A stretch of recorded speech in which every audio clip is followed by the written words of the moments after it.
A City News exclusive now. At 6, we introduce you to event planner Marianne Henderson.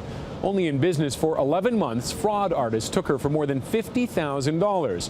While upset with herself over being taken, she is also angry at her bank. She feels it failed to protect her by allowing a bad check to be deposited. A legitimate argument, many would think, but not the law. This is the automatically generated one that I got after I reported the case. Very nicely, Mrs. and sirs and madams. Still reeling from the possibility a scam artist had taken her for tens of thousands of dollars by posing as a company wanting her to organize a film premiere party for them in Toronto, Henderson was delivered the knockout blow by her bank, TD. She was told she was on the hook for the missing $52,000. Apparently, I should have done more. I should have contacted the other institution where the money is coming from to make sure that the check is legit, which I don't really understand how I'm supposed to do that. I'm not a bank. What happened was that Henderson deposited a check from the alleged scammers, Stony Way Films of Vancouver. She says she waited more than 5 days for the bank to clear the check and then used the money to pay the supposed guest speakers. You thought the money was good? Yes, of course.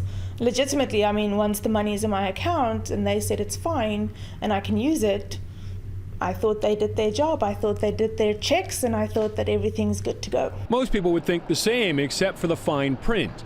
TD and other banks we checked have a protection clause. For TD, it is the last paragraph. It reads, "After the expiry of the hold period, you may access the funds. However, our release of the funds to you does not mean that the check or other instrument cannot be returned for another reason.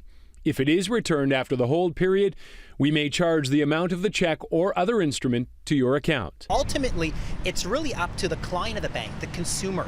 You've got to exercise your due diligence. You've got to be extra careful because really at the end of the day, no one is going to protect your own money more than yourself. Defense lawyer Jordan Donich says there are some things you can do to protect yourself.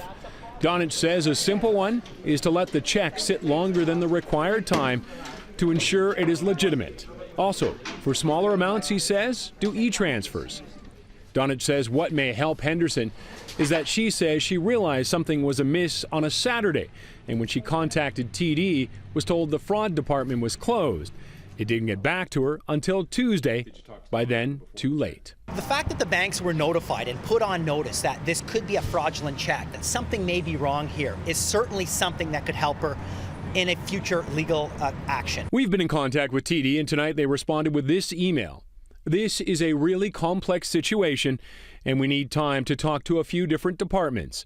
We are going to work through this in the coming days and be in touch with our customer directly." Small consolation for Henderson. She and her husband are expecting their first child any day now, and she fears this could destroy the company she launched less than a year ago. I've managed to not put any more strain on my family, and they just tossed me in front of the bus.